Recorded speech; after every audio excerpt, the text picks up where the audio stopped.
Bonsoir tout le monde. Oh là là, j'ai appuyé n'importe où. Pardon, ça commence bien. Hop là, je recommence. Bonsoir tout le monde, bienvenue dans ce nouvel épisode des manuscrits de Mestre Raymond. Donc le format club de lecture de La Garde de Nuit, donc l'association francophone de référence sur le Trône de Fer et George Martin et tout ce qui en dérive. Ce soir, si vous connaissez notre concept, vous savez qu'on est là pour parler lecture. Donc comme plusieurs fois par mois, en fait, on a lu un livre et on va en discuter toute la soirée pour le débriefer ensemble et avec vous. Euh, Ce soir, on va faire Terra Humanis, on vous en parle dans 2 minutes, mais avant ça, on va vous présenter les prochains livres qu'on va lire dans les manuscrits de Mestre Raymond. Comme ça, si ça vous intéresse, vous avez un peu de temps pour les lire et pour ensuite venir en discuter avec nous. Et donc, le prochain livre qu'on fait, c'est le 13 mars. Ça s'appelle Dungeon Crawler Carl de Matt Diniman.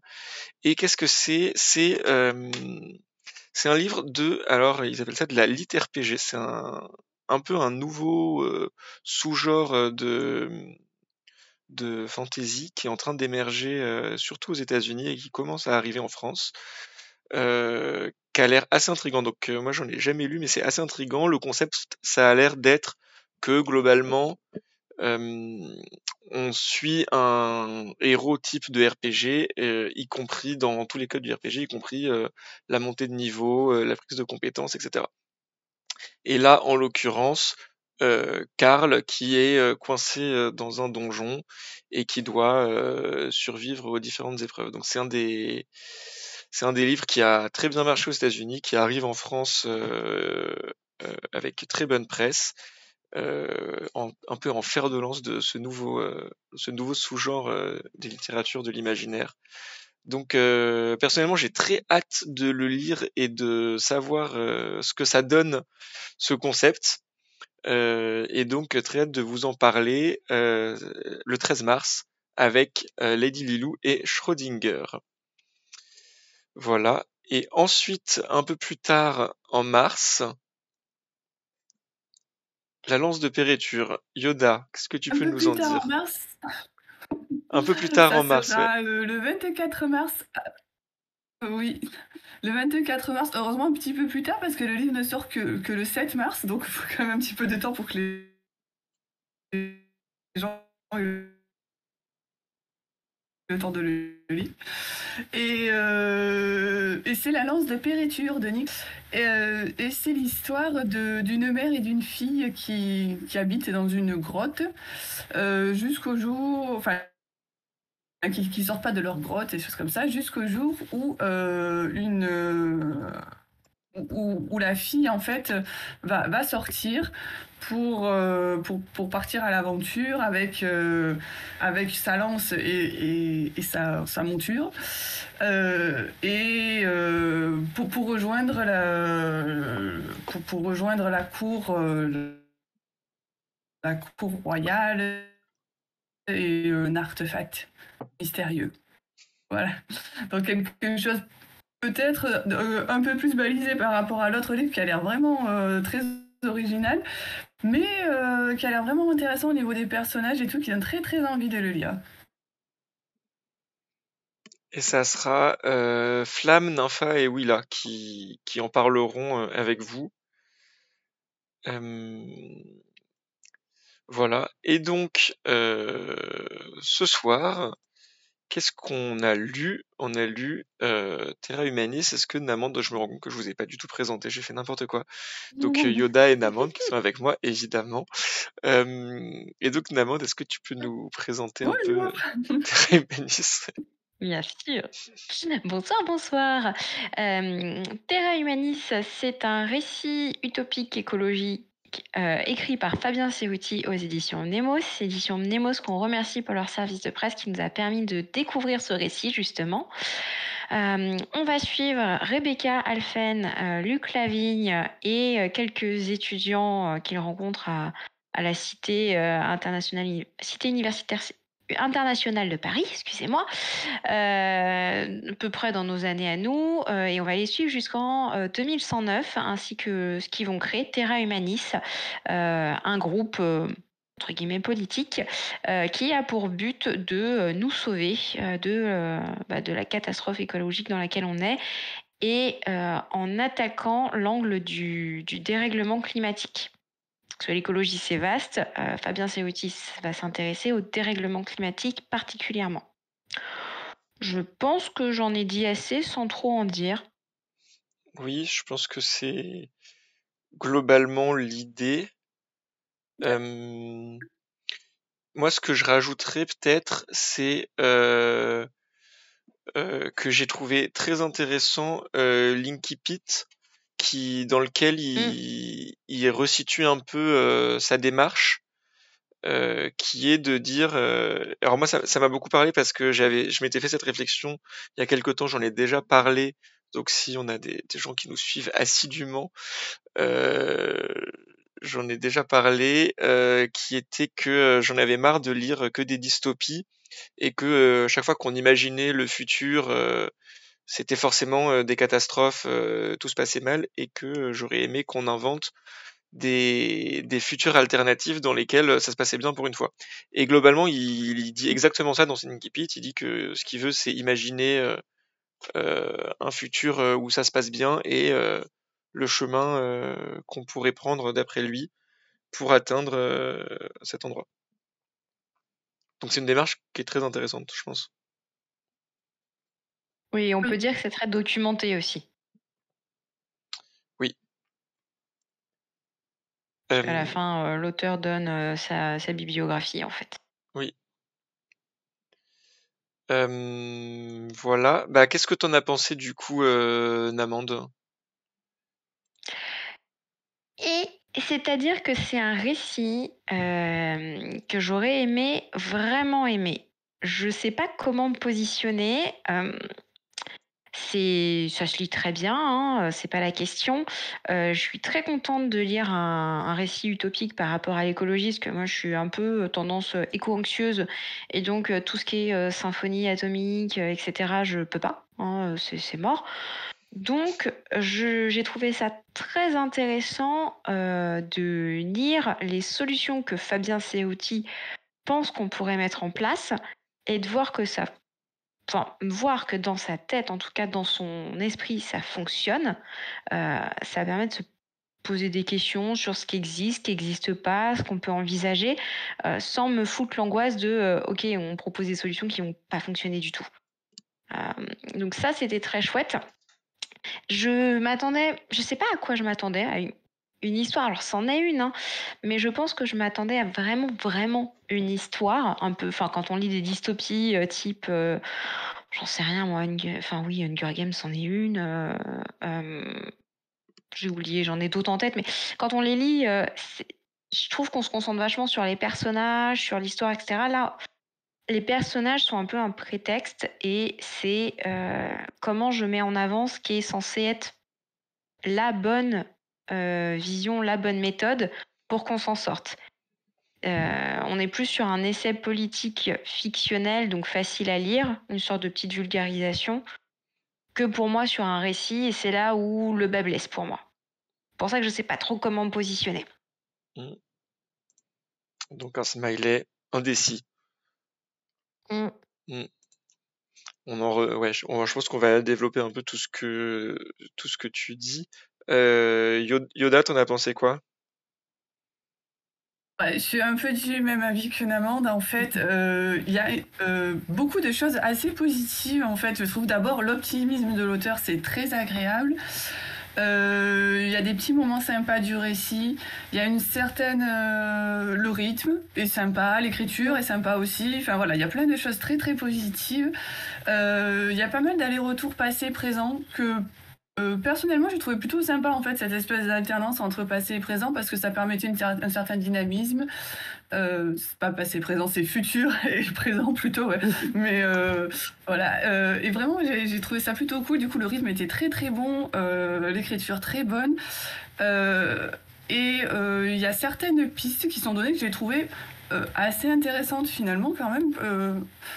Puis cette idée que l'écologie c'est important, qu'il y a un mouvement collectif en fait derrière, que c'est vrai que culpabiliser les gens c'est parfois pas toujours une solution, parce que quand on les culpabilise, bon ben voilà, ils ont tendance un peu à pas vouloir agir.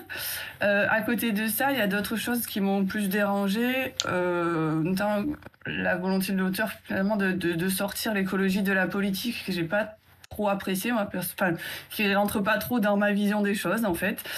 Euh, et euh, et des personnages que j'ai trouvé assez caricaturaux aussi, voilà. Et puisqu'on est dans les points négatifs, pour dire à quel point j'ai été mitigée, après, la deuxième partie du roman, en fait, qui pour le coup bascule presque plus dans la science-fiction que dans l'anticipation, m'a pas beaucoup embarqué dans son histoire. Voilà, c'était assez convenu, j'ai trouvé. Voilà. Donc voilà, j'ai un ressort assez mitigé, et je pense que c'est presque une lecture où en fait il faut en garder les choses qui nous plaisent et oublier les choses qui nous ont pas plu, presque. Enfin, c'est un peu souvent comme ça dans la lecture, mais encore plus je pense dans ce livre-là où en fait il y a quelques idées, si elles vous ont plu, bah voilà, gardez-les, et le reste oubliez-le si ça vous convient pas en fait. Voilà, donc un smiley un peu perplexe. On a un peu innové sur nos smileys, on a pour dire un peu la même chose, mais C'est ça. Et toi, t'en as pensé quoi? bah moi je suis globalement d'accord avec vous. Moi j'ai trouvé ça assez compliqué comme lecture parce que je pense que c'était pas ce à quoi je m'attendais. Bah un peu ce que vous disiez, mais c'est qu'on est plus dans effectivement, je suis d'accord, dans un essai politique, dans un peu une expérimentation théorique que Mm. dans un roman, et du coup il y a un peu un mélange des genres, surtout à la fin en effet, un peu un mélange des genres de est-ce que je suis en train de donner mon avis politique de ce que je pense qu'il faudrait qu'on fasse vite vite maintenant parce que c'est quand même la cata, ce sur quoi je suis d'accord. Est-ce que c'est une histoire un peu moins, et après là où c'est d'autant plus difficile, je trouve, là où ça a été d'autant plus difficile pour moi en tout cas, c'est que j'étais pas forcément 100% aligné avec la thèse politique, disons, défendue par Fabien Cerutti. Donc, ça m'a aussi empêché de complètement rentrer dans l'histoire et dans ce qu'il présentait, euh, parce que bah il y avait régulièrement des moments où je me disais mais en fait ça je suis pas d'accord. Et alors c'est compliqué parce que c'est un domaine qui est plus proche des convictions en quelque sorte que là on n'est même plus dans le subjectif des goûts littéraires quoi. On est sur un Mm. complètement autre registre. Euh, mais du coup ça a pas aidé. Et voilà, donc moi ce que je dirais c'est ouais vraiment un espèce de mélange des genres qui est pas complètement. Je suis pas sûr que c'était la meilleure idée en fait, ni dans un sens ni dans l'autre. C'est-à-dire que je pense enfin pour moi en tout cas le mélange a pas trop marché de mélanger cette thèse politique avec une histoire. Et je trouve que l'histoire en pâtit aussi. Euh, pour moi, en plus, les allers-retours futur-présent, ça m'a pas convaincu. Je vais être encore le râlou de toute façon, hein. Mais les allers-retours futur-présent, ça m'a pas forcément convaincu. Je trouvais qu'il y avait des moments où c'était un peu artificiel de ah, je vais plus loin, je vais reviens, machin. Bon, ça pour le coup, c'est vraiment de la sensibilité Mm. de lecteur ou de lectrice, donc je n'en tiens pas vraiment rigueur. Et j'ai eu un peu de mal avec les personnages aussi. Faut avouer que donc on nous présente quand même deux personnages qui sont des génies, en particulier Rebecca qui est une génie, euh, mais Luc aussi en fait qui a une mémoire absolue globalement. Et du coup, j'ai trouvé que c'était un peu facile de faire reposer toute cette théorie, tout ce scénario sur l'existence et la rencontre fortuite d'un groupe de génies, parce qu'il y a eux deux et après il y a tous leurs amis autour qui sont aussi tous des génies, chacun dans leur domaine. Et globalement, en fait, c'est vrai que même d'un point de vue message, je sais pas, on nous dit ah oui, l'humanité est sauvée si 12 génies se rencontrent et décident de prendre toutes les bonnes décisions. Du coup, bon, on y est pas tout à fait, quoi. Et après, j'ai pas non plus envie de dire, donc c'est un peu, voilà, j'ai pas non plus envie de dire, enfin, on peut pas vraiment dire comme critique d'une utopie qu'elle est trop utopiste. Oui. C'est le principe de l'utopie. Donc, mais je sais pas. Sur moi, ça a pas forcément pris. Donc voilà, je suis plutôt mitigé comme vous aussi, et j'ai mis encore un autre smiley pour dire que j'étais mitigé. Voilà. 3 beaux smileys mitigés, différents. Voilà, c'est les Ouais, mais nuances. c'est difficile en fait de débattre de ce livre parce que tu débats pas que de la façon dont il a écrit, tu débats du message politique. La question que j'aimerais aussi poser, tu vois, à Fabien Serrouti, pardon, je vais y arriver, c'est ok, ce livre, c'était quoi le but? Est-ce que c'était d'en faire une fiction pour que ça soit accessible au plus grand nombre et lisible par le plus grand nombre? Et qu'est-ce qu'il en a fait? Est-ce qu'il l'a envoyé au GIEC, par exemple? Est-ce qu'il l'a envoyé à des dirigeants politiques? Si le but, c'est de faire un mouvement planétaire et non pas chacun dans son coin dans chaque pays, est-ce qu'il a envie de le traduire? Est-ce que le mettre gratuitement en ligne aurait pas servi son propos et ce qu'il a envie de faire, à savoir sauver l'humanité? Parce que moi, je le comprends comme ça. Je le comprends comme, pour moi, c'est ça les solutions. Je les teste dans un livre, je vous montre que c'est possible. Allons-y, quoi. Oui, mais je pense que l'auteur, Fabien Serruti, il croit vraiment à ses idées. Sans. Après, c'est toujours compliqué en fait de départager l'auteur et finalement, est-ce que vraiment il croit en ce qu'il raconte? Parce que des fois, il y a des gens qui écrivent des choses. Enfin, c'est de la fiction, quoi. Voilà. Là, moi, j'ai quand même l'impression que oui, vraiment, il y croit vraiment à ce qu'il écrit et que c'est ses idées à lui. Ce qui en soi, enfin, vraiment, c'est absolument pas un problème. Chacun écrit bien ce qu'il veut. Enfin, tant que c'est légal, et ça c'est légal, voilà. Donc, il n'y a vraiment pas de problème, c'est ses idées. Et donc, c'est un livre qui est très compliqué de parler de ce livre sans parler du fond politique, ou du fond idéologique des idées qui sont présentées, puisque c'est quand même, en fait, le fond de la base. Si on enlève vraiment les idées, il n'y a plus de livre, quoi. Donc, Bah, il reste un peu d'événements, mais oui, ça enlève une grande partie. Je suis d'accord avec vous. Je pense que ça me paraît assez clair d'ailleurs que Fabien Serruti, quand il écrit ça, c'est euh, quelque chose auquel il croit, et dans un objectif, à mon avis, d'essayer de faire bouger les choses, en fait, à sa mesure, à son niveau, de dire, et c'est complètement louable, de dire, bah écoutez, les cocos là, on est dans la merde, il serait temps de faire quelque chose. Moi, je pense que on pourrait faire ça et que ça pourrait marcher. Après, je suis d'accord avec oui. vous, ça rend l'exercice de discussion critique littéraire un petit peu compliqué, parce que le but c'est pas de débattre enfin je pense le but c'est pas de débattre de est-ce qu'on est d'accord politiquement avec Fabien Serruti ou pas, est-ce que on pense que ces idées telles qu'il les présente ont une chance d'aboutir ou pas. Euh, donc voilà. Après, on peut quand même un peu parler du scénario en tant que tel. Il y a quand même un petit peu de péripéties, plus ou Oui. moins, qui sont mais qui reste secondaire, enfin, et qui reste induite. Oui, j'allais dire tellement secondaire que tu as certains traumas, je trouve, qui ne sont pas traités, qui sont évacués. Oui, quand même.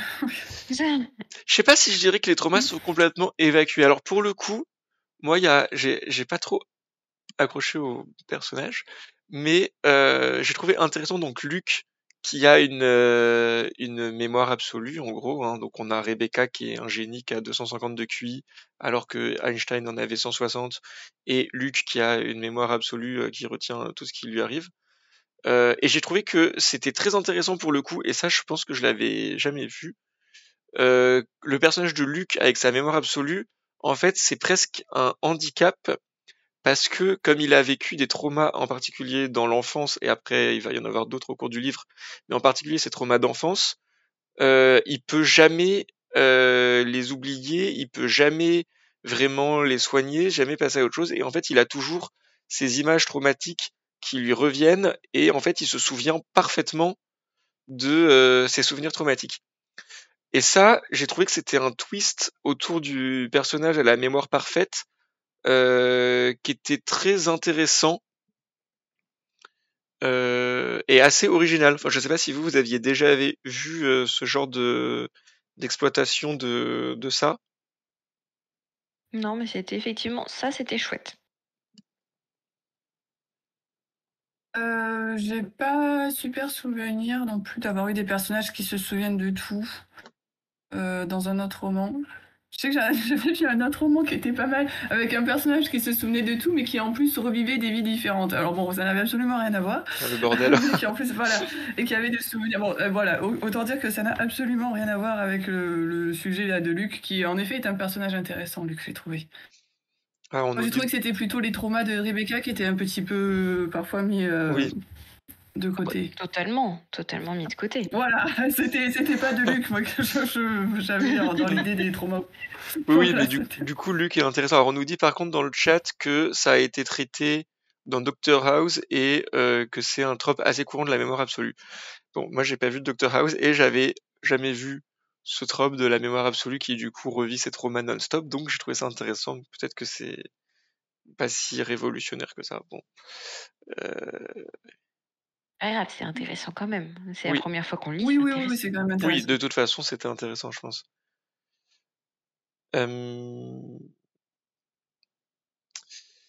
Donc ça, voilà. Alors du coup, qu'est-ce que vous dégageriez comme point fort du livre? Si on reprend quand même nos catégories habituelles des livres plus classiques.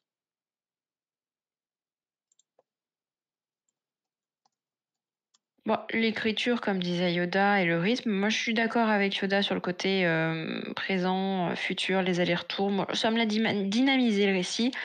J'aurais été plus à l'aise, je pense, sur un livre papier qu'en e-book pour par contre retourner voir, ok, attends, ça intervenait quand. Mais ça, c'était agréable.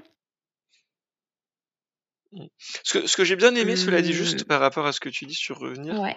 c'est vrai que moi je fais souvent ça, je reviens, ah mais attends, là on est quand, là on est quand, et là je trouvais que c'était quand même pas mal resitué, en tout cas d'un chapitre à l'autre. Il te redisait souvent genre 3 ans après, 5 ans avant, le lendemain. Donc si tu veux te resituer par rapport à 3 chapitres avant, oui là Oui, ça aide. tu l'as plus. Mais d'un chapitre à l'autre, je trouvais que ça a aidé quand même. Ouais. La timeline est en tout cas très claire à chaque fois. Moi, je me suis jamais dit, Oui. oh là, je suis paumée, où est-ce qu'on nous a laissé, qu'est-ce qui se passe d'un coup. Quand on revenait en arrière, c'était forcément pour expliquer un petit peu ce qui se passait plus tard, enfin, quand on avait déjà vu. Et du coup, c'était plutôt, enfin, alors, c'était pas nécessaire forcément, mais c'était plutôt intelligent et du coup, ça donnait un petit peu de suspense à certaines petits passages en fait où on se disait ah ouais mais alors, il se passe ça, mais en fait après on se rend compte que finalement ça avait été calculé et que voilà parce qu'on revient un petit peu en arrière quoi. Ça permet un petit peu de dynamiser un petit peu le récit, ça c'était plutôt sympa moi j'ai trouvé. Mm.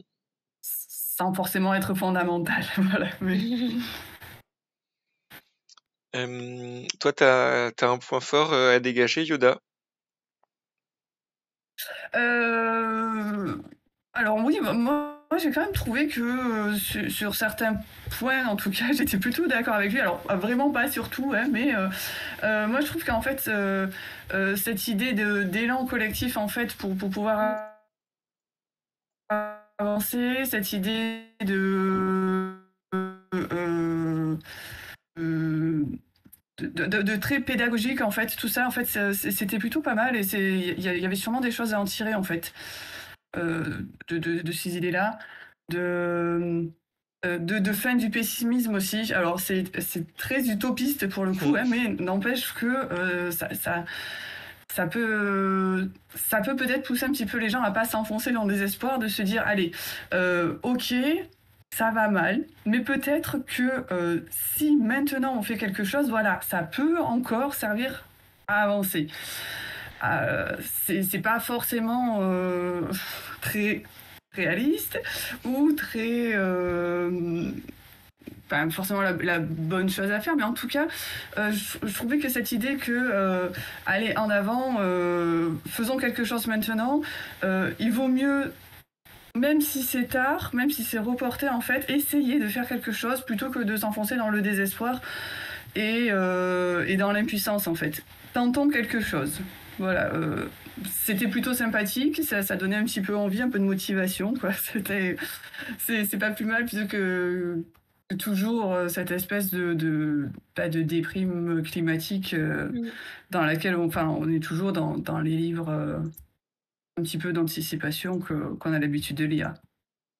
C'est clair que le récit a le mérite de te proposer plusieurs idées, de les explorer et de te montrer que ça peut marcher et ça fait aussi du bien ça t'ouvre l'esprit sur certaines choses. Tu peux ne pas être d'accord avec, mais ça Voilà, t'ouvre l'esprit. c'est ça, voilà. Derrière, bon, est-ce que ça peut vraiment être mis en pratique? Est-ce que c'est un peu trop utopiste, justement? Voilà, peut-être. Mais au moins, voilà, il y avait quelques petites idées que dans le fond, bah, allez, oui, allez. On a envie d'y croire, en fait. C'est un peu ça, quoi. Moi, je pense que ce qui m'a gêné, j'avais dit que j'allais pas réagir au sujet politique, mais En plus, tu devais parler des points forts. je pense, ouais, oui, après. Euh, non, mais en fait, juste pour réagir à ça, je pense que ce qui m'a un peu gêné, qui m'a laissé mitigé même sur ce point de vue-là, c'est que oui, c'est optimiste, mais j'ai trouvé que ça reposait beaucoup sur le concept de la personne providentielle. C'est-à-dire que j'ai pas trouvé que ça nous montrait que le peuple, les populations, les gens pouvaient agir et avoir un impact. En fait, j'ai trouvé que c'était un peu bon, bah il faut qu'il y ait ce groupe de 10 personnes providentielles, et en particulier Rebecca, la personne providentielle, qui arrive pour tout gérer et tout mettre en place. Et le peuple, son seul rôle, donc les foules, les masses, les gens normaux, nous, notre seul rôle, ce qui est déjà pas mal, mais c'est d'être convaincu par cette personne providentielle et de voter pour ses idées. Moi, j'ai toujours été... Ça et la violence dans ton récit. Oui, mais ça, c'est le rôle négatif, du coup. Il le Oui. présente de façon négative. Ce qui est un autre sujet je trouve, Voilà. qu'il ne que lui ne mitige pas du tout, j'ai trouvé que son traitement de la violence politique aurait mérité d'être un peu plus nuancé, parce que j'ai trouvé qu'il le présentait de manière très unilatérale, c'est pas bien, c'est mal, machin. Il y a vaguement un des personnages qui essaye de défendre ça, mais qui est complètement secondaire et qui est complètement présenté comme bon bah lui c'est celui qui veut faire la violence, mais c'est pas une bonne idée. Joao, le Brésilien. Joao, le Brésilien. Mais du coup j'ai trouvé que c'était pas très nuancé, cette vision de la violence politique. Et il y a plusieurs moments où je le trouvais un peu péremptoire comme ça. Il y a le moment où il dit Greta Thunberg, de toute façon elle énerve les gens, donc ce qu'elle fait c'est nul. Il y a le moment où il dit de toute façon ça va, on va pas quand même faire comme les Black Blocs, machin. Je trouve que ça oublie toute une partie de ces mouvances politiques qui sont politiques, justement, qui sont pas juste la violence pour la violence. Et les moments où il a de la violence, en fait, il les présente de manière très négative, c'est des gens qui font semblant d'être intéressés par la lutte écologique, mais qui veulent juste en profiter pour casser des voitures et voler de l'argent. Là où il y a beaucoup de mouvements violents, on peut être pour ou on peut être contre, c'est pas le sujet, mais il y a beaucoup de mouvements violents qui ont une vraie réflexion politique, qui considèrent que c'est un mode d'action qui est la seule chose qu'ils puissent faire, etc. Enfin, je trouve que c'est des sujets qui sont très compliqués et qui sont un peu traités rapidement, et en plus, qu'il les traite pas, je comprends, il peut pas traiter tout, il a pas le temps, mais dans ce cas-là, il aurait pu vraiment ne pas les traiter plutôt que les présenter comme ça, j'ai trouvé. Je suis assez d'accord sur le point de vue de la violence, forcément, et enfin, il n'y a pas de juste milieu, en fait. C'est forcément où tu es très pacifiste, vive le désarmement, les armes c'est mal, ou en fait t'es hyper radicalisé, mais en fait t'es hyper radicalisé sans comprendre ce que tu fais. Enfin, sans agir au bon endroit, au bon moment, quoi. Enfin, c'est ça, c'est ou des gens qui sont opposés, mais sans vraiment comprendre ce qu'ils font, ou alors peace and love, désarmons la terre entière, quoi. C'est un peu assez caricatural sur le point de vue de la violence. Ouais, c'est ça. Et tu as des moments où moi ça m'a crispé. Il y a un moment où il parle des éco-terroristes, où il dit ah c'est encore un coup des éco-terroristes.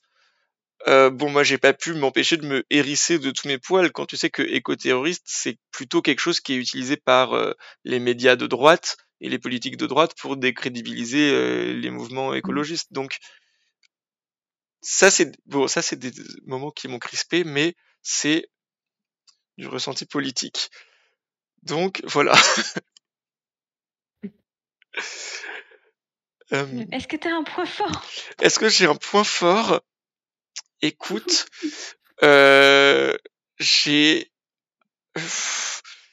pas préparé, et donc évidemment j'ai que les trucs sur lesquels je râle qui me reviennent, mais ça c'est normal. Non, bah il y avait ce traitement de Luc et de sa mémoire traumatique. Moi ça j'ai trouvé ça vraiment intéressant. Donc en fait j'ai déjà dit mon point fort. D'accord, excuse-moi. Non mais t'as raison. J'ai essayé. Par Non. contre, du coup, si tu veux, je peux revenir sur quelque chose que tu as dit. Qu'il y a des sujets, il n'a pas le temps de tout traiter et il valait peut-être mieux pas les traiter. Et on pourra en reparler dans la partie spoil. Je pense que c'est ça aussi avec certains traumas de Rebecca. C'était peut-être pas la peine de parler de certains sujets. Si c'était pour les évacuer comme ça, on pouvait le faire autrement, je pense, sur certaines idées. Je vois ce qu'il a voulu tenter de faire, les oppositions politiques plus ou moins subtiles et pas dans la violence physique. Mais dans ces cas-là, arrête-toi un petit peu avant la limite, parce que sinon, faut la traiter, cette limite-là. Faut en parler de ce trauma-là. Oui, je vois de quoi tu veux parler. Effectivement, c'est complètement non traité, quoi. J'avais même oublié qu'il se passait ça tellement on n'a pas d'impact. Oui, vas-y. Pardon, j'allais dire, et par contre, justement, j'ai trouvé ça intelligent à la fin. C'est un baby spoil, on s'en fout. Luc explique à Yann, comme ça je dis pas qui est Yann. Luc explique à Yann, ah mais au fait, comment on en est arrivé là? Et il lui donne deux trois choses que tu peux pas, que l'auteur a pas le temps de détailler, de traiter. Et c'était intelligent, parce que tu vois qu'il y a eu ci, il y a eu ça, il y a eu des tentatives de corruption, etc. Et juste en un dialogue, ça se règle, et très bien. Voilà, pardon, c'est la petite parenthèse justement, je suis un pas le temps de peu traiter, ne sceptique, traite moi, pas. Ouais, j'ai été assez sceptique sur pas mal de choses qui sont très très vite évacuées justement dans des dialogues. Il y a beaucoup d'avancées en fait, d'avancées scientifiques ou d'avancées technologiques, d'avancées un peu sociétales en fait, qui passent par des dialogues entre des persos qui du coup pop un petit peu de temps en temps comme ça. Et j'ai trouvé ça Bah moi j'ai pas trop aimé. Je sais pas pourquoi je trouvais que par moment en fait c'était presque que ce dialogue-là, hop, c'était pour nous faire un résumé de ce qui s'était passé les 15 ans avant. Et ça arrivait plusieurs fois dans expliquer au lecteur en fait ce qui s'est passé.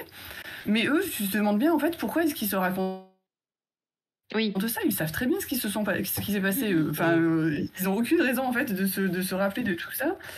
J'ai trouvé ça un peu bizarre. Alors, dans le genre micro-détail que j'ai trouvé très bizarre, c'est les notes de bas de page pour expliquer des abréviations qui en fait sont dans le texte. Mais en fait, c'est quasiment dès le départ en fait. Les persos sont dans une grande école que franchement j'ai carrément oublié comment elle s'appelait pour être honnête. Je me souviens plus. L'école nationale supérieure, voilà. Et du coup, en fait, au lieu de dire l'école nationale supérieure, dans son texte, il dit le personnage faisait ses études à l'ENS et en bas de page, école nationale supérieure. Je fais, en fait, pourquoi tu fais une note de bas de page pour ça? Écris-nous directement, le personnage fait ses études à l'école nationale supérieure et puis c'est bon, on aura compris quoi. Enfin, il y a plein de notes de bas de page, j'ai pas vraiment saisi pourquoi il y avait des notes de bas de page. Voilà. Alors, entre ça et les dialogues que j'ai trouvé très très artificiels pour le coup, moi, parce que j'avais vraiment l'impression que c'était résumons pour le lecteur ce qui s'est passé ces 15 dernières années. Voilà, ça m'a pas enchanté tant que ça, moi. Ouais, t'en as eu quelques-uns, effectivement. T'as même à un moment donné Rebecca qui dit mais je sais bien puisque c'est moi qui ai décidé de le mettre en place. C'est ça. Et c'est pour ça que c'est plutôt Luc, Yann, où je trouvais ça intéressant. Les autres, je te rejoins, où ça fait un peu artificiel. Résumons ce qui s'est passé dans l'épisode précédent. Entre les épisodes, surtout. Ce que vous n'avez pas vu. Épisode, en fait, ouais, c'est ça. Et que je n'ai pas le temps de vous montrer. Voilà. C'est bon.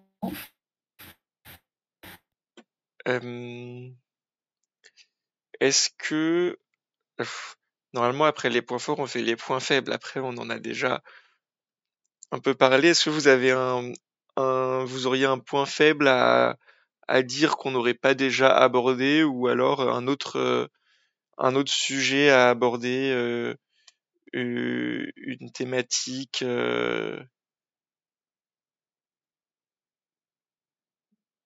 ou quelque chose? Sans parler de politique, du coup, pour le coup, moi, j'ai pas trop aimé Rebecca. Voilà, qui est quand même le personnage principal, et qui m'a beaucoup agacée. Avec son côté, de toute manière, l'intrigue tourne autour d'elle, on enlève Rebecca, il n'y a rien qui se passe en fait. Quoi. Donc, je l'ai pas beaucoup aimé. Et j'ai trouvé très manipulatrice en fait à plusieurs moments. Ça m'a un peu dérangée, surtout avec Luc en fait au tout début où en fait il commence à se fréquenter. Elle lui a pas dit qu'elle était mineure, lui il est majeur, et lui il lui dit de suite mais c'est du détournement de mineur, enfin ça va pas du tout quoi en fait. Et elle lui fait du chantage derrière en lui disant tu me suis dans mon projet sinon je te balance parce que c'est en effet du détournement de mineur. Je fais oula, les bases de votre relation elle est pas super sereine, enfin moi je trouvais pas ça super fabuleux. Mais bon après le couple s'arrange beaucoup donc enfin c'est bon, il n'y a pas trop de problèmes entre eux, quoi. Mais je trouvais que c'était un personnage un petit peu manipulateur qui m'a pas beaucoup plu, Rebecca, ce qui est un peu dommage parce que tout tourne un peu autour d'elle, quoi. Et de manière générale, si on a Rebecca, le problème c'est que derrière les autres personnages, en fait, ils servent un petit peu de clichés pour un petit peu savoir ce qui se passe à d'autres endroits de la planète. Ils sont là, ils existent que parce que, tiens, si on allait faire un petit tour en Afrique, voir ce qui se passe là. Tiens, si on allait faire un petit tour en Russie, voir ce qui se passe là, quoi. Sinon, on les connaît pas, on sait rien d'eux, on s'en fout d'eux. Ils ont un prénom, ça pourrait être un autre, ça serait pareil. On dirait que je les ai tous mélangés au bout d'un moment, quoi. C'était pas très important, les personnages secondaires, quoi. Donc... Oui, j'ai trouvé que c'était beaucoup des personnages fonctions en fait, c'est-à-dire que t'as le personnage qui est un geek et qui va faire le site internet et le réseau machin. T'as le personnage qui est pour faire la politique en Russie. Tu as le personnage, mais même Rebecca, j'ai trouvé qu'elle était assez proche du personnage fonction, c'est-à-dire que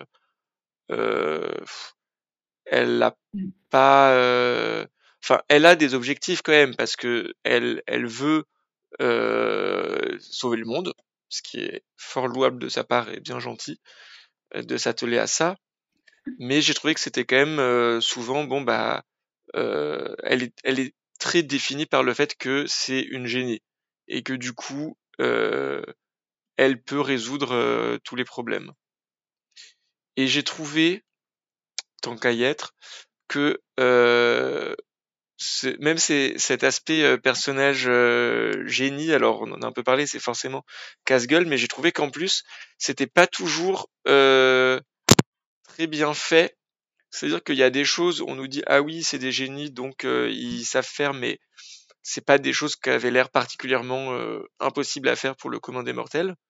Et il y a des moments, typiquement, il y a une scène, alors je pense que c'est pas du spoil, donc je vais vous le dire. Il y a une scène où il y a une attaque quelque part, disons, et il faut qu'il s'enfuit. Donc là, c'est Luke, mais qui pareil est très très intelligent. Et il a un service de sécurité qui est censé le faire s'enfuir. Et pendant qu'il s'enfuit, il dit « Eh mais attendez, là on est en train de s'enfuir par la sortie de secours, vous pensez pas que peut-être il y a des gens qui pourraient nous attendre et du coup nous tirer dessus? Ah, il faudrait qu'on se cache et qu'on sorte discrètement. » Et oh, heureusement qu'il est là, il est très très intelligent parce qu'effectivement il y avait des gens qui attendaient à la sortie. Là j'étais genre mais enfin c'est quoi ce service de sécurité tout pourri quoi? Il y a un moment là on n'est pas en train de nous dire que le mec est super intelligent, on est en train de nous dire que son service de sécurité est complètement débile. Enfin je veux dire là ça m'a complètement, je me suis dit mais enfin j'ai trouvé ça complètement artificiel cette façon de nous dire qu'il était très très intelligent juste parce que, enfin, en rendant les autres personnages beaucoup plus débiles qu'ils ne devraient l'être logiquement. Enfin, le chef de la sécurité, s'il a pas pensé au fait que pendant une attaque, la sortie de secours, il faut faire attention et peut-être pas sortir comme ça en disant coucou, bah, changer de sécurité, quoi. Est-ce que vous vous souvenez qui propose d'ailleurs de changer de salle, de pas le faire dans la salle qui était prévue C'est Luc ou c'est le chef de la sécurité? De la sécurité. Oui, donc en fait, Moi, il est devenu pour con le très coup, très c'est le vite. chef de la sécurité. Oui, c'est ça. Oui, parce que son idée de base était pas bête, hein, lui, c'était pas... Donc voilà, donc j'ai trouvé ça un peu pas forcément très bien géré, quoi. Mm.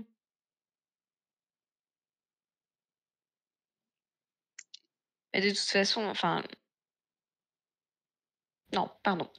J'allais dire, il n'y a pas que eux. Enfin, les personnages pêchent. Enfin, il y a des choses très intéressantes avec Luc et sa mémoire, parce que moi, je suis d'accord avec toi. Enfin, c'est pas que je suis d'accord avec toi, c'est que je l'avais jamais vu non plus. Donc, j'ai trouvé ça intéressant. Mais les personnages et le récit sont juste là en tant que fonction pour montrer les idées de ces outils. Mm. Une fois qu'on a dit ça, c'est pas étonnant que du coup, les personnages, on s'y attache pas. Oui. Oui, c'est ça, c'est ce qu'on disait au Je début, pense en qu'ils fait. sont pas faits pour être attachants. Mm. Mm. Et Mais moi, bon, un c'est autre... dommage, parce que du coup, bah, tu t'en fous de ce qui leur arrive. Hein. Ouais. T'allais dire quelque chose. Ouais, moi, un autre truc Oui. qui m'a un peu marqué, je sais pas si ça vous a fait ça aussi, mais plutôt sur la fin ou la deuxième moitié, ou en tout cas à partir du moment où les technologies se développent, parce que globalement, je pense que ça non plus, c'est pas du spoil de dire que l'approche de Ceruti, c'est globalement une approche de sauver la planète par technologie. Enfin, ça a un nom Oui, technosolutionniste. technosolutionniste. Voilà, Technosolutionniste, pardon. exactement. Donc Mm. c'est une approche technosolutionniste avec laquelle on est d'accord ou on n'est pas d'accord. C'est question de point de vue. Mais du coup, les technologies se développent et sur la fin, je sais pas si ça vous a fait ça, mais moi j'ai trouvé qu'il y avait des aspects presque qui penchaient presque plus vers la dystopie. Avec des technologies qui moi m'ont un peu oppressé. Oui. et des trucs où tu te dirais, bah là, en fait, je comprends pourquoi les écrivains et les écrivaines, parfois, vite, ça devient des dystopies, leurs histoires, parce que il y avait des trucs, on était à la limite, j'ai trouvé, et on pouvait vite voir les dérives, en tout cas. Bah, éthiquement, il y en a où je suis pas, en accord. Mm. Oui, Ah oui. éthiquement, Éthiquement, c'est très très très limite à mm. certains moments. Donc ça voilà, ça m'a un peu perturbé aussi, du coup. J'étais un peu perplexe sur ça. Mais là, Mmh. c'est limite, quand même, cette idée.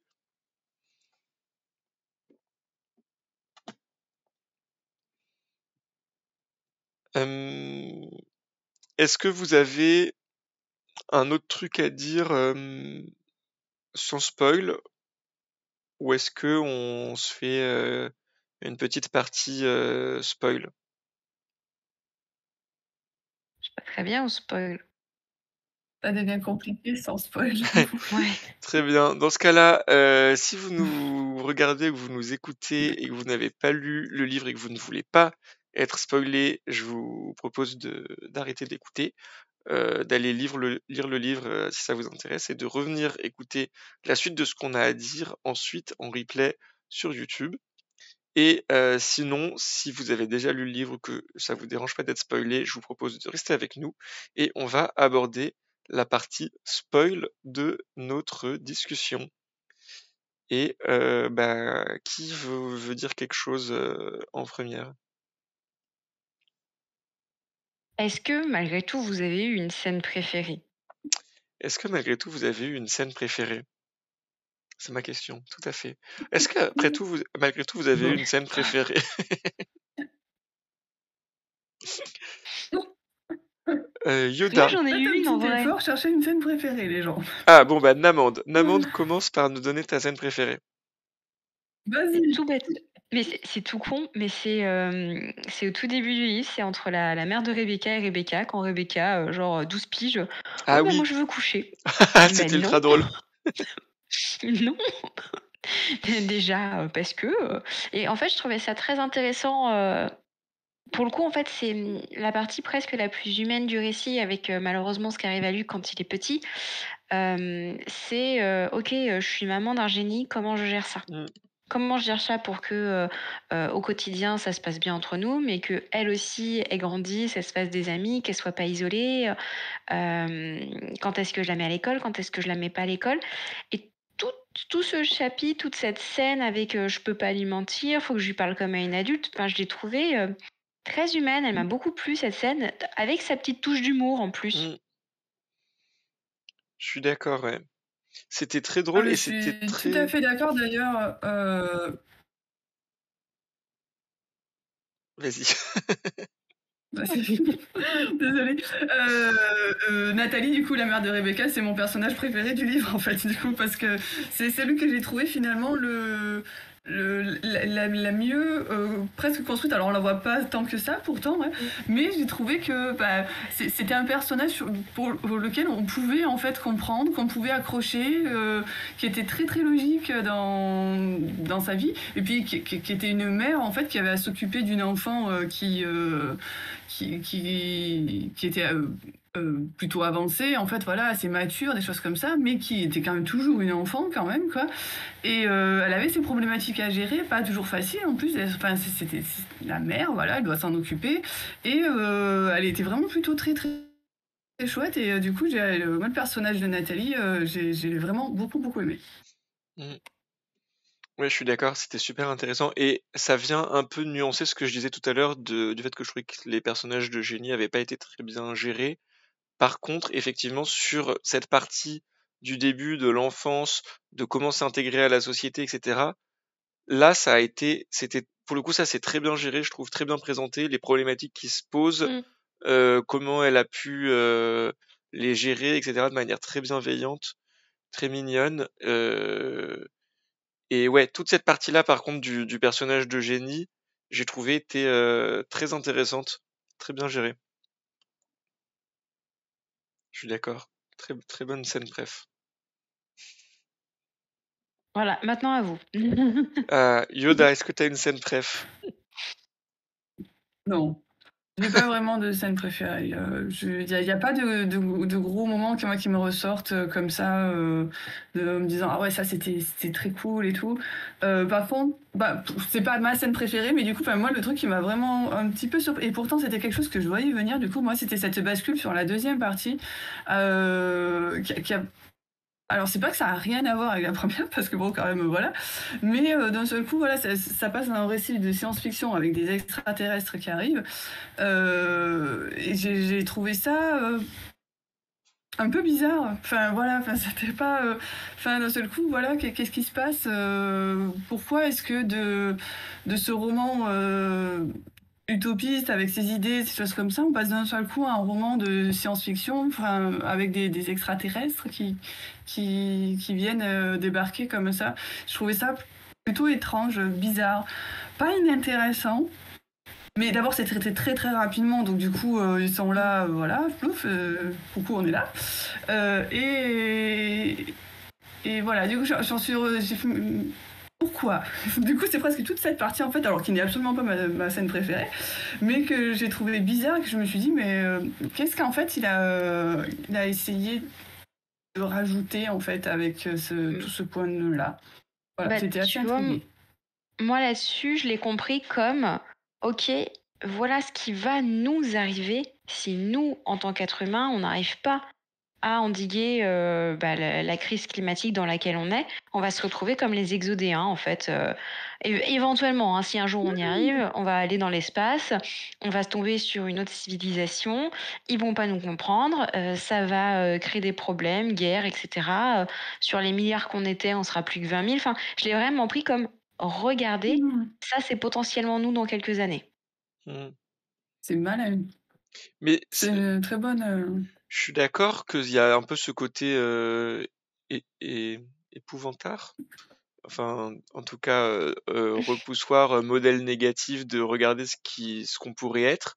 Mais en même temps, j'ai trouvé ça un peu bizarre, parce qu'on pourrait considérer que du coup, quand ils approchent, vu que la Terre s'est désarmée, etc., qu'en fait, la Terre est sans défense pour se défendre et qu'en fait, du coup, le désarmement est une mauvaise chose.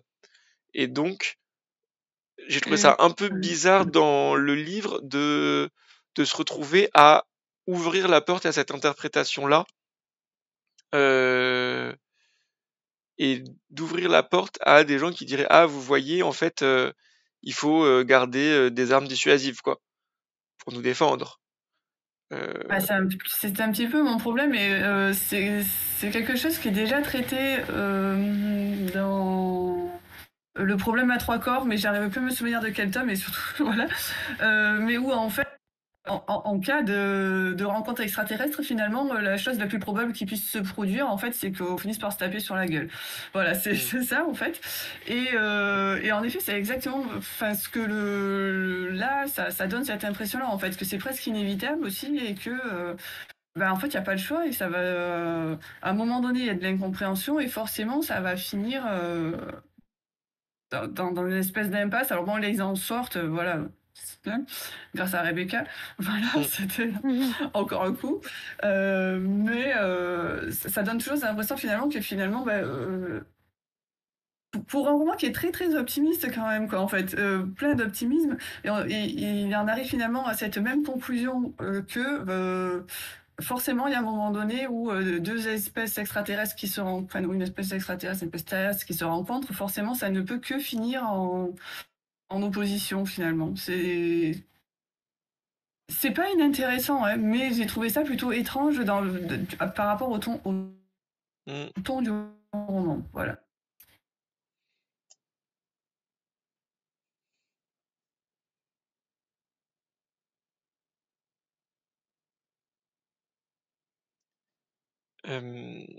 Et moi une scène préf me direz-vous? Moi j'ai pas vraiment de scène préf, j'ai pas vraiment de scène préf non plus. Donc voilà, j'ai essayé de réfléchir rapidement, mais en fait pas trop. Peut-être parce que c'est un personnage complètement secondaire, mais que je trouvais un peu mignon. Donc j'ai bien aimé l'attentat du vieux russe. Ah Euh, d'accord. le vieux Mm. russe fleuriste là, qui Mm. il l'aime bien quand même, cette dame qui veut sauver la planète parce que lui il a des enfants, il aimerait bien qu'ils vivent machin, mais bon il est un peu obligé parce que il est dans les services secrets russes. Et du coup, il ferme sa petite boutique de fleurs et puis il y va parce que ses fleurs empoisonnées elles ont pas marché. Alors bon, voilà. Et il nous présente un peu, il nous dit ah oui, j'ai trouvé ça aussi intéressant. Il était là, oui il visite souvent les hôpitaux pour bien se tenir à jour des entrées, Mm. des sorties du personnel. Il visite régulièrement les lieux importants des grandes villes, etc. Donc il y avait un côté presque assez alors réaliste, j'en sais rien parce que je connais rien, mais crédible en tout cas T'es pas dans tueur à gage. Chut. Euh, un côté assez crédible en tout cas à mes yeux de cet espion qui fait un peu c'est un peu l'équivalent de la veille technologique pour les espions quoi. Genre je reste au courant de qui sont les qui sont les médecins en poste à chaque hôpital pour pouvoir me déguiser plus facilement si jamais j'ai besoin. Et après voilà, il était un peu mignon, il allait faire le truc et après quand il se rend compte que ça a pas marché, il est là ah bah zut et après il meurt. Je vais mourir. Voilà. Donc ouais, j'ai bien aimé cette scène qui nous sortait un peu aussi de toutes ces avancées politiques, ces discussions, ces machins pour être dans un truc plus concret quoi.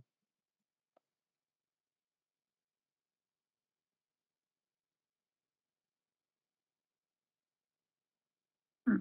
Voilà.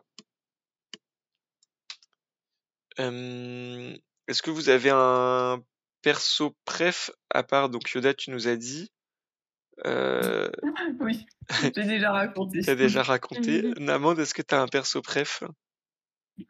Non, parce que pour moi, c'était des personnages fonction, donc j'ai pas réussi à m'attacher. Hmm. Bon ne Et toi? parlons pas. Non, pas non plus. À un moment, je me suis dit que peut-être bien, j'aimais bien le couple de Russes et en particulier le Victor et Victor. Ekaterina? Ouais. Et le Mm. Victor, pareil, Mm. qui se retrouve un peu coincé à Mm. tu vois, il est un peu mignon. En plus, c'est un peu leur pote un peu alcoolique, un peu qui fait la teuf et qui est pas sérieux, mais qui quand même essaye de les aider. Et là, il se retrouve un peu pris dans. En fait, je trouvais qu'il y avait un potentiel dans ce personnage, en tout cas, qui Mm. se retrouve un peu pris Bah, entre deux feux. ouais. Lui et Ekaterina, il y avait du potentiel, c'est dommage de pas les avoir plus vus.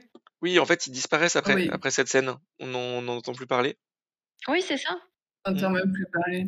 Ils ont fini Alors leur que c'était fonction. rigolo avec le grand-père. Moi, je vais te battre aux élections, tu vas voir. Ok, Ouais. vas-y, je te regarde. Je- Mais Mais parce ouais, qu'on Ouais. on n'est pas sur un. En fait, on est sur un faux récit de fiction, donc ce qui leur arrive, les personnages, c'est évacué. Comme oui. on On disait tout à apprend à un l'heure, les moment, je traumas de crois Rebecca. que c'est elle elle se suicide, Katia, non? Je pense qu'ils disent ça en une ligne à un moment. Elle se quoi? Elle se suicide? Je crois qu'il y Ah a un bon? moment où, en une ligne, Hein? il dit ah oui, après le suicide de Katia, je sais pas quoi. Je suis à peu près sûr, hein. Ah bon? Mais dans l'épilogue, je pense. J'ai pas capté. Je Moi non peux, plus, pas du tout, là, pour le coup. Oh, je suis triste. je suis presque sûr. Bon, faudrait que je retrouve là, Tu l'es évidemment, en je vais livre, pas toi? réussir. Parce que je peux chercher sur la liseuse Ouais, par moi je suis mots-clés. en livre, mais je dirais que c'est Je vais dans essayer de chercher par l'épilogue. mots-clés. Quand il dit que c'était pas facile, la mort, machin, je sais pas quoi, mais je suis plus sûr que c'était Katia. Moi, puisqu'on est Mais parlé d'ailleurs, de c'est l'épilogue, j'ai pas aimé Ekaterina. du tout. T'as pas aimé du tout l'épilogue? Non, j'ai pas du tout aimé l'épilogue, le fait que finalement Luc est pas vraiment mort, que Rebecca fasse des allers-retours entre la réalité et cette espèce de d'avant-mort, de presque mort, que ses enfants soient toujours là. Pas trop compris d'ailleurs comment il faisait pour être là. Enfin, mais je trouvais ça pas top sur un perso comme Luc en fait qui finalement mourait parce qu'il avait envie de mourir, enfin parce qu'il en avait marre. Enfin, bref, il avait une espèce de conclusion à sa vie, je trouvais. Et finalement cette espèce d'entre-deux à la fin de dire bah finalement il est pas vraiment mort, bah bof quoi. J'ai pas beaucoup apprécié. Voilà, Oui. c'était mon moment rallouillage sur les épilogues. Mmh.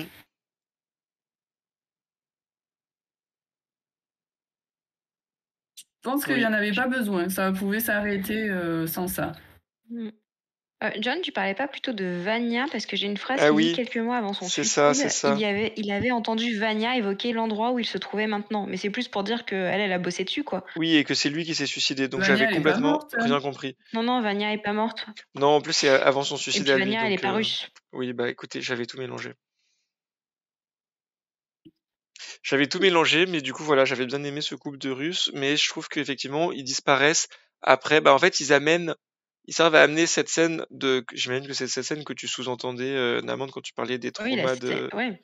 de Oui. Rebecca. Donc en fait, eux, ils servent à amener ça, et ça, après, ça va nulle part, hein. Oui.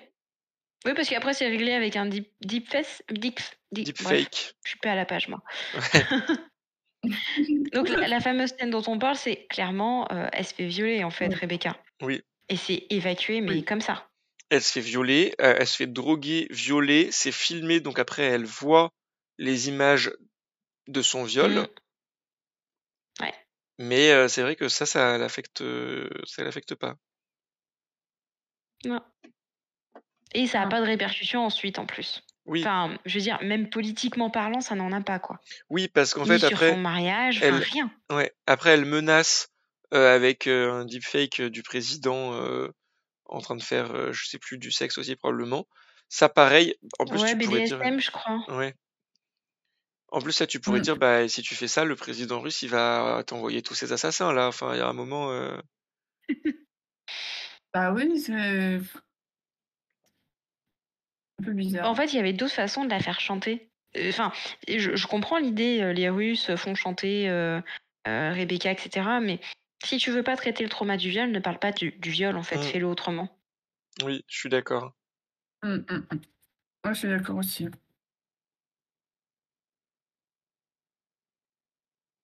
Hem Et juste, ouais, pour revenir sur l'épilogue, du coup, pour moi, ça fait partie effectivement de ces avancées technologiques, à tendance Mmh. dystopique, où tu te dis: «Bon, à quel moment ça dégénère et ça nous ramène, le capitalisme puissance 10 000, quoi?» Entre ça, la vie Bah ouais. éternelle déjà, enfin, où ils se réincarnent Ouais, dans des nouveaux clonage. corps, à chaque fois, heu,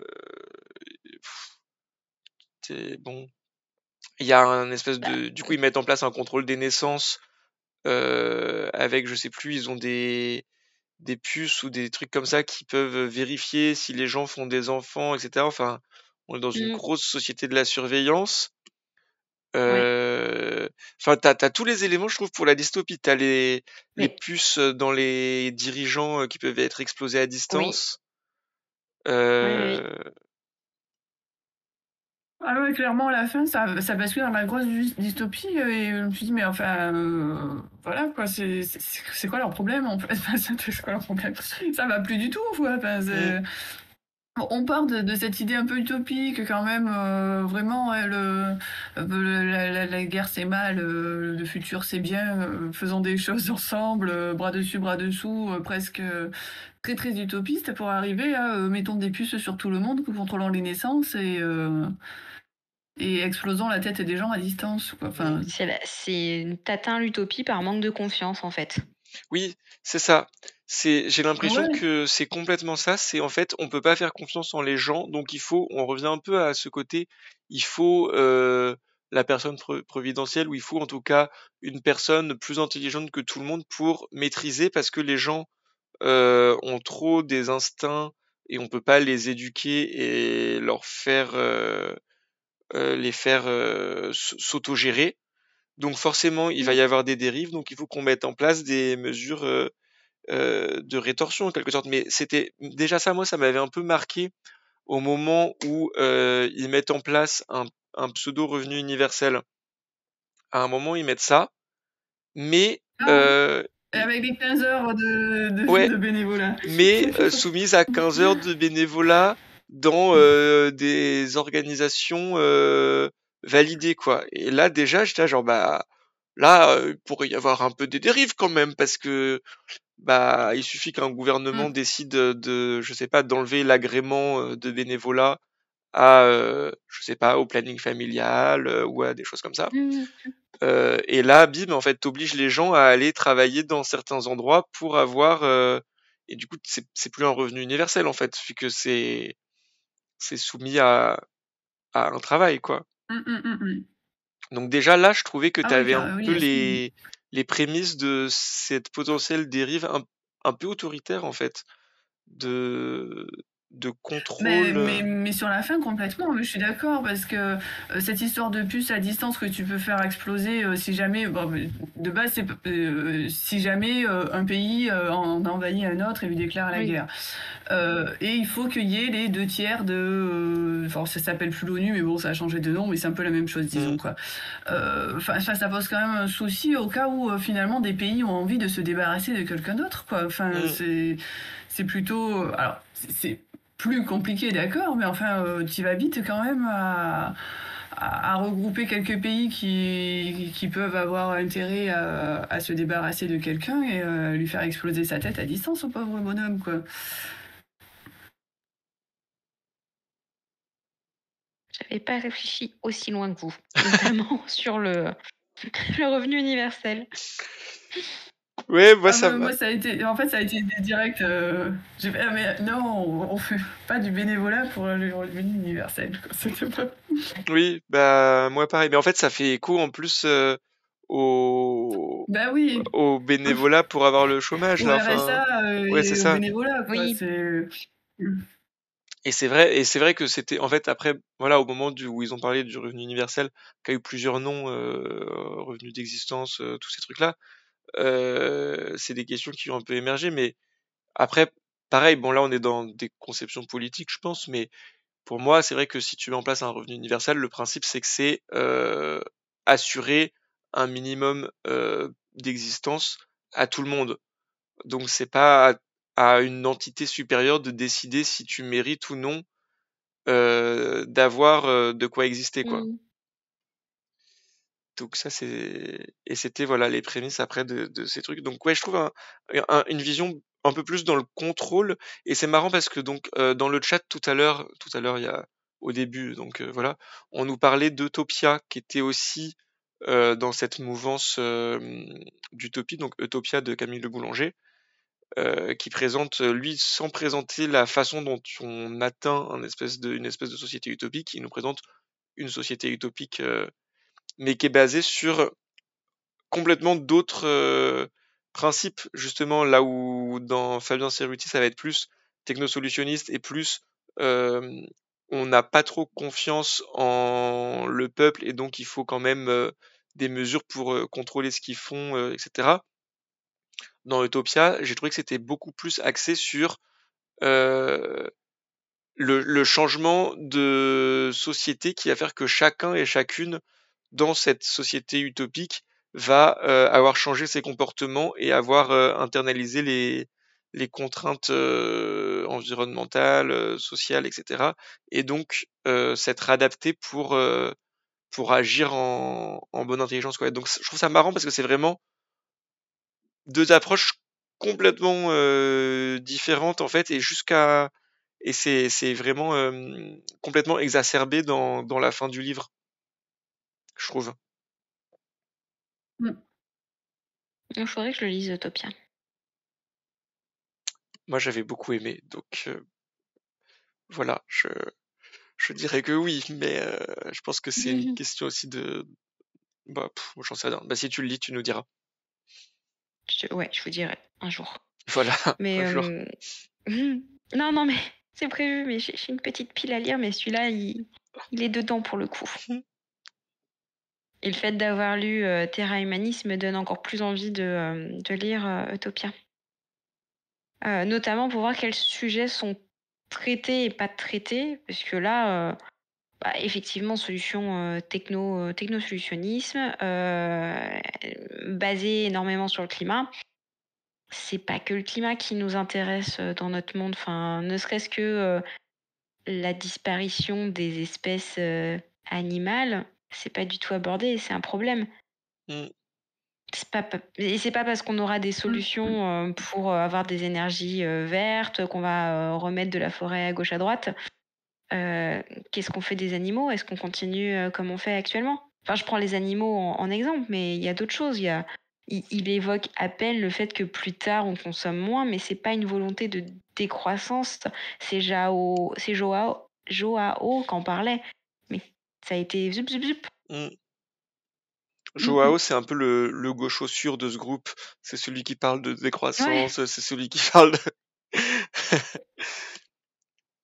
Mais oui, c'est sûr que ça va avec l'approche technosolutionniste qui est un peu à l'opposé de l'approche de la décroissance, c'est-à-dire de dire, bah en fait, on va trouver un moyen de faire de l'énergie propre et d'avoir des ressources illimitées.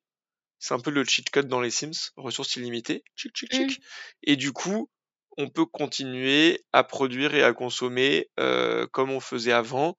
Donc, il se pose un peu quand même la question de la surpopulation avec cette espèce de contrôle des naissances, mais en fait qui est mis en place à partir du moment où les gens deviennent immortels. Donc c'est sûr que là, ça commence à faire beaucoup de gens. Mais j'ai oublié le début de ma phrase. Mais voilà.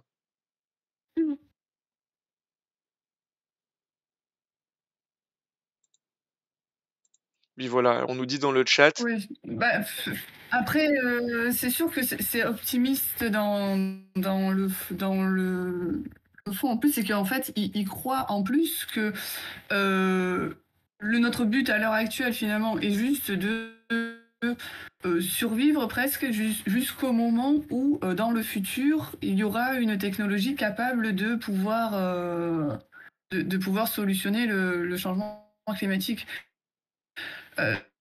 C'est quand même très optimiste de penser qu'en effet, dans le futur, et dans un futur très proche, hein, quand même, en plus, ça arrive très rapidement dans le roman, qu'il y ait quelque chose qui puisse, en effet, solutionner le problème du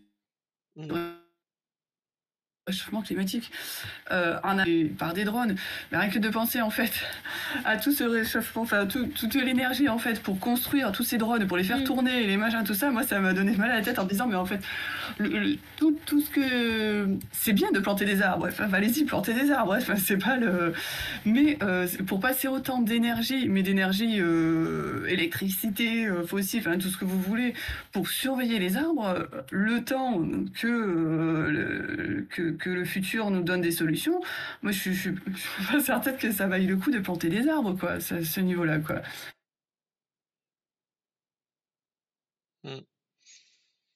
Oui, voilà, on nous dit dans le chat. Ça, c'est mon côté pessimiste, hein, Ouais, moi, c'est ça. contre, voilà. C'est...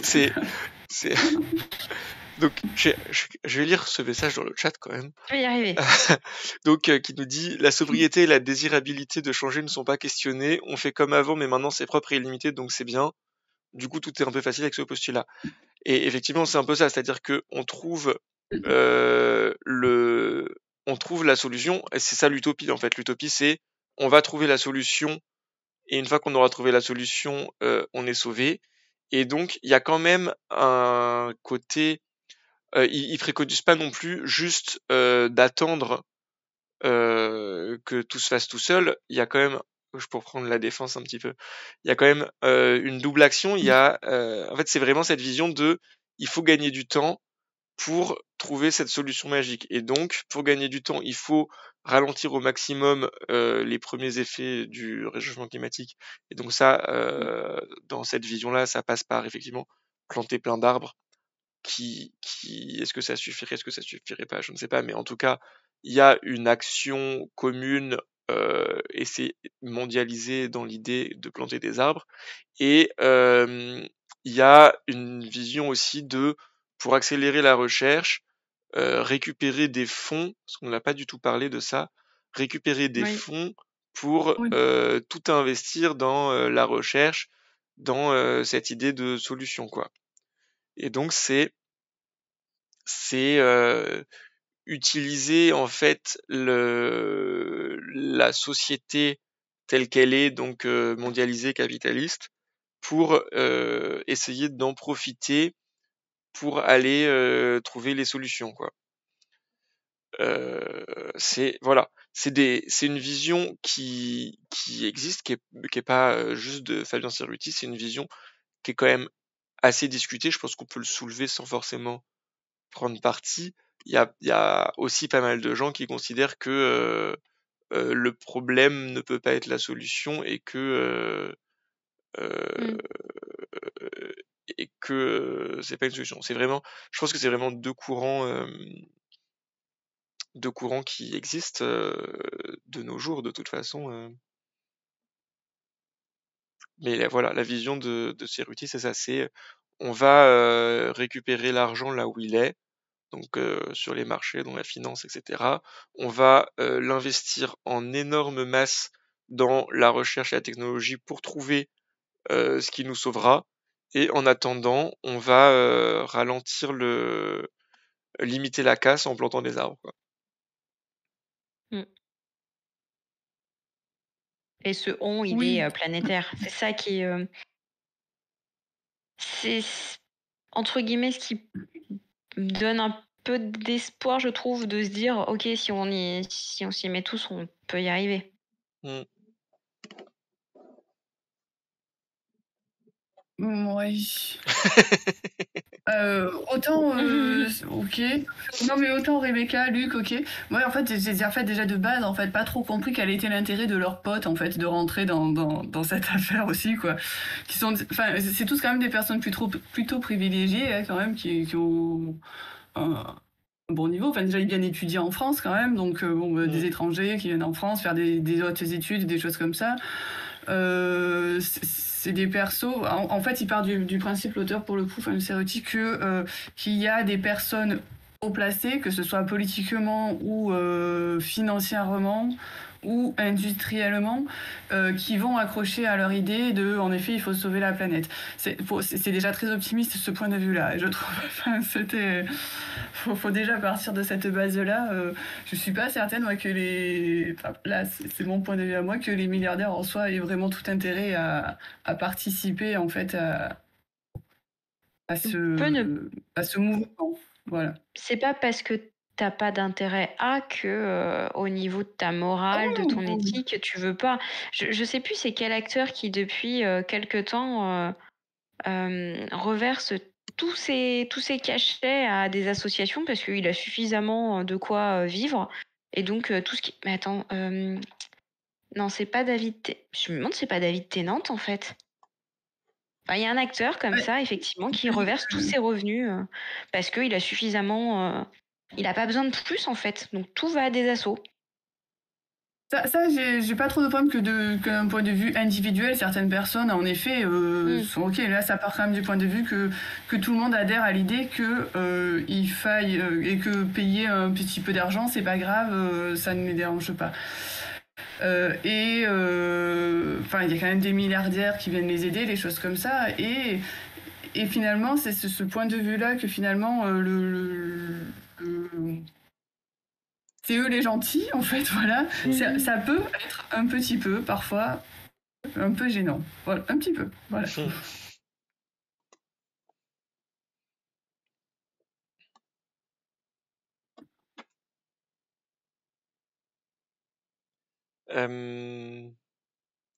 Est-ce que vous avez d'autres choses à dire? J'ai essayé de réfléchir s'il y avait des sujets qu'on n'avait pas abordés, un peu liés à ça. On n'en a pas parlé, mais effectivement, lui, il considère que ça marche parce que euh, tu donnes. En fait, il rentre avec un peu la technique du pied dans la porte, quoi, de dire nous, on leur donne un peu d'avantages pour leurs propres intérêts et du coup, ça nous permet un peu de, par derrière, euh, récupérer de l'influence, récupérer de l'argent, etc. et commencer à mettre en place nos trucs. Bon, voilà, moi, sur ça, j'ai pas d'avis. Je sais pas si vous voulez en parler ou pas, et sinon, est-ce que vous avez d'autres thématiques ou d'autres sujets dont on n'a pas encore parlé? On n'a pas beaucoup parlé de ces histoires d'aliens à la fin, mais est-ce qu'il y a beaucoup plus à en dire? À part que c'était un peu, moi, j'ai trouvé un peu intéressant avec leur système de communication à base d'encre et de Oui. couleurs et de plein de trucs, et cette idée que bah, la communication, c'est pas si facile que ça, et traduire des systèmes de communication complexes, c'est pas facile, et que du coup ça mène un peu à des catastrophes. Mais encore une fois, c'est ce qu'on disait tout à l'heure, c'est pas très creusé dans le sens où ça va très vite. C'est la deuxième partie, mais elle fait franchement peut-être un quart du livre, même pas. Donc il y a des idées intéressantes là-dedans aussi, mais pas forcément très creusées, quoi. Encore une fois, Ouais, dans... j'ai bien aimé sur aussi leur morphologie, le fait que les humains, on est quand même, on se base sur des préjugés, notamment physiques, et si on les voit, on va réagir négativement. Mm. Enfin, c'était très intéressant, ces extraterrestres, ces exodiens. Oui, Mm, mm. ça s'intégrait pas forcément ultra bien au reste, je trouve. Enfin, on était encore une fois dans un Je mélange suis. des genres de bon bah on passe à autre chose.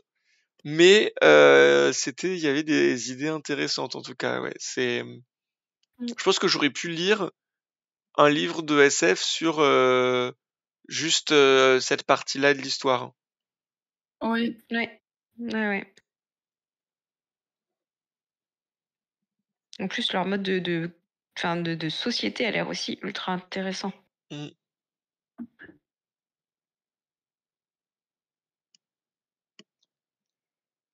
Euh, voilà. Est-ce que vous avez autre chose dont vous parlez? Sinon, on conclut. Hein. On peut aussi conclure. Bah, c'est vrai qu'après, en fait, et c'est pas le but de cette chaîne, ça pourrait partir en débat politique. Et bah ça, je le garde pour des discussions privées, quoi, ou éventuellement discuter. Je pense que ce serait très intéressant de discuter avec l'auteur, en fait. Bah, écoute, tu auras peut-être l'occasion. Je sais pas s'il est sur les prochains salons. Eh ben, il est tu fais bien d'en parler, aux Oniriques. C'est à Mézieux, donc dans la région Auvergne-Rhône-Alpes, et ça aura lieu les 22 et 23 mars. Donc bientôt. Oh, c'est Voilà. bientôt. Ouais. C'est très très bientôt, ouais. Et ça a lieu que tous les 2 ans, ce festival, en plus. Ah, Mm. voilà. Si vous voulez discuter avec Fabien Cerruti, n'hésitez pas à aller à mes yeux. Et si vous voulez discuter avec nous du livre, si vous êtes d'accord avec nous ou pas d'accord avec nous, que vous voulez en débattre, n'hésitez pas à venir en discuter par exemple sur le forum de la garde de nuit. Je suis d'accord avec Namande, pas forcément. On a essayé en tout cas de pas trop en faire un débat politique. On n'a pas forcément réussi à 100%, je pense, mais on a essayé. Bon voilà, si vous venez en discuter sur la garde de nuit, le but c'est pas non plus d'en faire des débats politiques, mais si c'est pour parler du livre lui-même, ça serait avec plaisir qu'on en discuterait avec vous. Euh, et en attendant, je vous rappelle qu'on lit très bientôt Dungeon Crawler Carl et La Lance de Péréture. Et donc on a hâte de vous retrouver pour ces lectures-là et pour toutes les suivantes qu'on vous annoncera sur la garde de nuit. Et voilà, merci de nous avoir écoutés, merci de nous suivre, n'hésitez pas à en discuter avec nous et merci Namande et Yoda pour cette discussion et cette soirée avec vous. Mais Merci à toi. bonne soirée. Bonne soirée. Bonsoir.